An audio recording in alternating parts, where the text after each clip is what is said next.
अभी तक हमने इंटरफेज और उसके जो सब फेजेस होते हैं इसके बारे में डिस्कस किया है।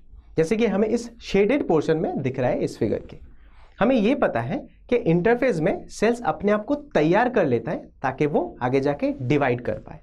अब जब इंटरफेज खत्म हो जाता है उसके बाद जो आता है वो है एम फेज। एम फेज में सेल्स डिवाइड करते हैं और उनके नंबर्स इंक्रीज हो जाते हैं। ओके, अब एक टिपिकल एम फेज जो होता है वो 3 टाइप्स के हो सकता है। First is the mitosis, second जो है वो है मायोसिस और थर्ड इज एमाइटोसिस। राइट, अभी हम माइटोसिस के बारे में डिटेल में पढ़ने वाले हैं।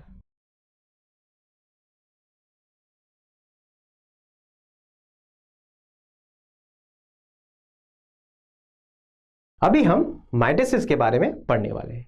माइटोसिस वो टाइप ऑफ सेल डिवीजन है जिसके वजह से एक सेल डिवाइड करके 2 नए डॉटर सेल्स बनाते हैं। अब हम माइटोसिस के बारे में क्यों पढ़ने वाले हैं, इसके लिए हम एक एग्जाम्पल देखते हैं।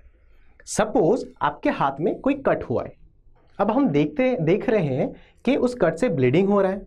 अब कुछ टाइम बाद क्या होता है, ब्लीडिंग स्टॉप हो जाता है और कुछ दिनों बाद उधर स्किन सेल्स फिर से रीअपियर करता है। अब उस एरिया पे अगर हम थोड़ा ध्यान से देखें, हम देखेंगे कि उस एरिया पे स्किन सेल्स ही बने हैं और कोई अलग टाइप ऑफ सेल्स नहीं। अब ये तभी पॉसिबल है अगर उस एरिया के सेल्स माइटोटिकली डिवाइड करें। राइट, अभी हम माइटोसिस के कैरेक्टरिस्टिक्स के बारे में डिस्कस करने वाले हैं। अभी हम माइटोसिस के कैरेक्टरिस्टिक्स के बारे में डिस्कस करने वाले हैं। जो पहला कैरेक्टरिस्टिक्स है वो है, अगर एक सेल माइटोसिस करता है वो 2 नए डॉटर सेल्स बनाएंगे। Okay, only 2। अब माइटोसिस के वजह से equal distribution of genetic material होता है। इसका मतलब क्या है, जो 2 नए डॉटर सेल्स बन रहे हैं उन पे equal amount of genetic material that is DNA जाने वाला है। ओके, अब माइटोसिस को हम सोमैटिक सेल डिवीजन भी कहते हैं। ये क्यों? क्योंकि माइटोसिस सिर्फ बॉडी के सोमैटिक सेल्स में ही होता है। अब सोमैटिक सेल्स क्या है? सोमैटिक सेल्स हमारे सारे बॉडी के सेल्स है except the reproductive cells. Mitosis को इक्वेशनल डिवीजन भी कहते हैं। अब ये क्यों? क्योंकि माइटोसिस के वजह से नंबर ऑफ क्रोमोसोम्स जो मदर सेल में है और जो डॉटर सेल में है दोनों इक्वल रहता है। फॉर एग्जाम्पल, एक सेल है मदर सेल जिसके पास 23 क्रोमोसोम्स है। अब ये डिवाइड करने के बाद जो 2 नए डॉटर सेल्स बनेंगे उनके पास भी 23 क्रोमोसोम्स ही रहेगा। सो आई होप अभी हम माइटोसिस के कैरेक्टरिस्टिक्स के बारे में क्लियर है।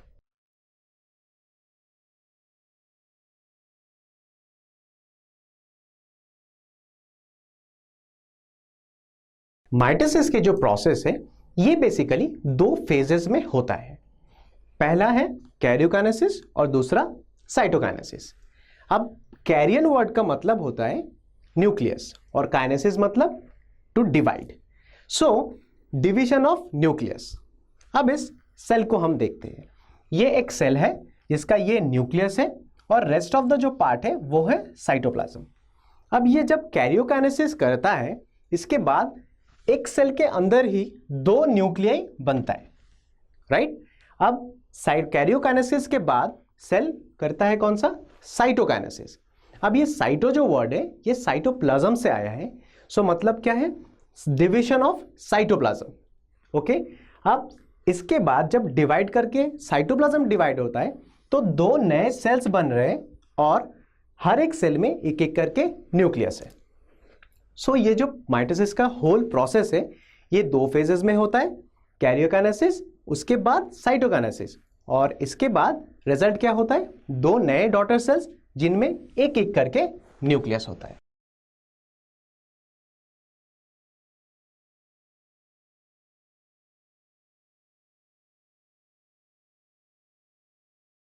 अभी हम कुछ टर्मिनोलॉजीज के बारे में डिस्कस कर लेते हैं जो कि हमें आगे चैप्टर में काम आएगा। इस पिक्चर को देखते हैं। ये एक टिपिकल डीएनए है जो कि हमें पता है करीब 2 मीटर होते हैं हमारे ह्यूमन सेल्स में। अब ये 2 मीटर लंबा डीएनए जब इसको फिट करना होगा एक छोटे न्यूक्लियस में, इसको एक छोटा स्ट्रक्चर अटेन करना होगा। अब ये कैसे पॉसिबल है? ये तभी पॉसिबल है अगर ये डीएनए इस तरीके से कॉइल कर लेते हैं अपने आप को और एक ऐसा एक स्ट्रक्चर अटेन करता है। इस स्ट्रक्चर को हम क्रोमोसोम कहते हैं, right? That is coiled DNA. अब इस कॉइलिंग में एक टाइप ऑफ प्रोटीन हेल्प करता है, उसे हम हिस्टोन प्रोटीन्स कहते हैं। हिस्टोन प्रोटीन्स, इसके बारे में हम पहले भी डिस्कस कर चुके हैं। ये जो हिस्टोन प्रोटीन्स होता है, ये इस कॉइल के बीच में रह के इस पूरे डीएनए को अपने ऊपर कॉइल करके एक छोटा स्ट्रक्चर बना लेता है, राइट? अब अगर हम इस क्रोमोसोम के स्ट्रक्चर को थोड़ा ध्यान से देखें, हम देखेंगे कि ये क्रोमोसोम दो ऐसे स्ट्रैंड से बने हैं। अब ये हर एक स्ट्रैंड को हम सिस्टर क्रोमैटिड कहते हैं, राइट? अब हम रिप्रोडक्टिव सेल्स के बारे में थोड़ा डिस्कस करते हैं। रिप्रोडक्टिव सेल्स जो होते हैं, उनमें जो क्रोमोसोम्स होते हैं वो पेयर्स में रहते हैं, दैट इज दो। अब पेयर्स कैसे हो गया? क्योंकि एक आता है फादर से और एक मदर से। अब इन दोनों जो पेयर्स होते हैं, इनको हम होमोलोगस क्रोमोसोम्स कहते हैं। क्यों होमोलोगस क्रोमोसोम्स क्यों कहते हैं? क्योंकि ये दो जो पेयर्स, डीएनए पेयर्स है, ये आते हैं डीएनए के सेम रीजन से, राइट? इसीलिए हम इसको होमोलोगस क्रोमोसोम्स कहते हैं। अब हम आगे और दो टर्मिनोलॉजीज के बारे में डिस्कस करते हैं, जैसे कि हैप्लॉइड सेल्स क्या होता है और डिप्लॉइड सेल्स क्या होता है। इस पिक्चर को हम देखते हैं। ये जो एक न्यूक्लियस है जिसके अंदर हमें दिख रहा है एक टाइप ऑफ क्रोमोसोम, एक ही कॉपी है। ऐसे टाइप ऑफ सेल्स को हम हैप्लॉइड सेल्स कहते हैं, ओके? अब अगर यही कॉपी एक सेल के अंदर, एक न्यूक्लियस के अंदर दो कॉपी में रहता है, सेम क्रोमोसोम दो कॉपी में है, इस टाइप ऑफ सेल्स को हम डिप्लॉइड सेल्स कहेंगे। आई होप अभी हमें कुछ टर्मिनोलॉजीज के बारे में क्लियर हो गया, जो कि हमें आगे चैप्टर में काम आएगा।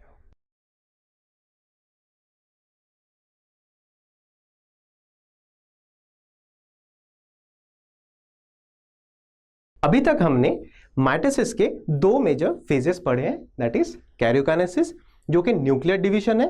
उसके बाद जो होता है वो है साइटोकाइनेसिस, जहां पे साइटोप्लाज्म डिवाइड करता है।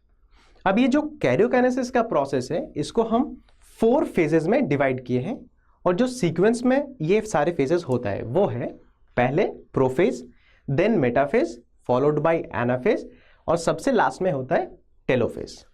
अभी हम यही सारे 4 जो फेजेस है, इनके सारे इवेंट्स जो एक सेल करता है ये सारे फेजेस में, ये डिस्कस करने वाले हैं।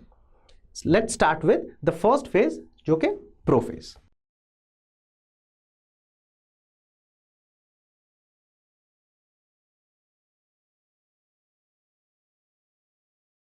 अभी हम न्यूक्लियर डिवीजन के जो फर्स्ट फेज है, दैट इज प्रोफेज, इसके बारे में पढ़ने वाले हैं। अब ये जो प्रोफेज है, इसको हम ब्रॉडली 2 हाफ में डिवाइड किया है। फर्स्ट हाफ जिसे हम अर्ली प्रोफेज कहते हैं, और लेटर हाफ जिसे हम लेट प्रोफेज कहते हैं। अभी हम अर्ली प्रोफेज को देखेंगे। इसके लिए हम इस वीडियो पे कंसंट्रेट करते हैं। इनिशियली हम देख रहे हैं कि जो डीएनए है ये एक क्रोमैटिन नेटवर्क जैसा है, मतलब ये एक स्पाइडर के वेब जैसा दिख रहा है। अब धीरे धीरे कॉइलिंग और कंडेंसेशन होने लगता है, जिसके वजह से ये जो डीएनए है ये क्रोमोसोम का स्ट्रक्चर ले रहा है, जैसे कि हमने पहले भी डिस्कस किया है। अब इस पॉइंट पे हम देख रहे हैं कि जो डीएनए है ये एक थिन थ्रेड लाइक स्ट्रक्चर दिख रहा है, राइट? अब जब फर्दर कॉइलिंग होता है और ज्यादा कंडेंसेशन होता है, अब सिस्टर क्रोमैटिड्स भी दिखने लगा है। अब जो 2 सिस्टर क्रोमैटिड्स होते हैं वो एक पॉइंट पे जुड़ा है, वो उसको हम सेंट्रोमियर कहते हैं, ओके? अब जब इस फेज के जब लेटर पार्ट होता है, इसमें और ज्यादा फर्दर कंडेंसेशन होता है, जिसके वजह से अब अगर हम कंपेयर करें, इनिशियली जो डीएनए दिख रहा था और अभी जो डीएनए दिख रहा है वो काफी शॉर्ट और थिक हो गया है। अब हम प्रोफेज के जो लेट पार्ट है इसको देखते हैं।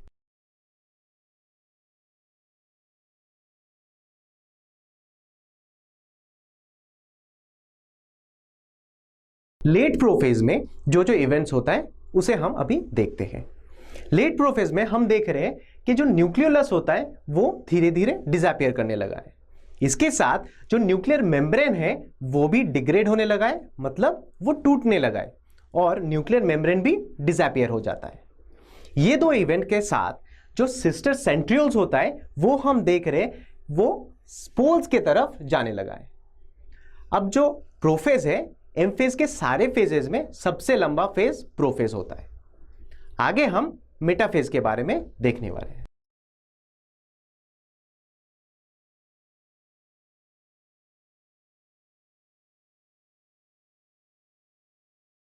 मेटाफेज में जैसे कि हमें दिख रहा है कि सेंट्रियोल्स आके पोल्स पे आ गए, राइट। अब इस फेज में क्रोमोसोम्स जो होते हैं वो फुल्ली कंडेंस्ड हो जाता है। अब हमें दिख रहा है कि ये पोल से कुछ थ्रेड लाइक स्ट्रक्चर्स बन रहे हैं।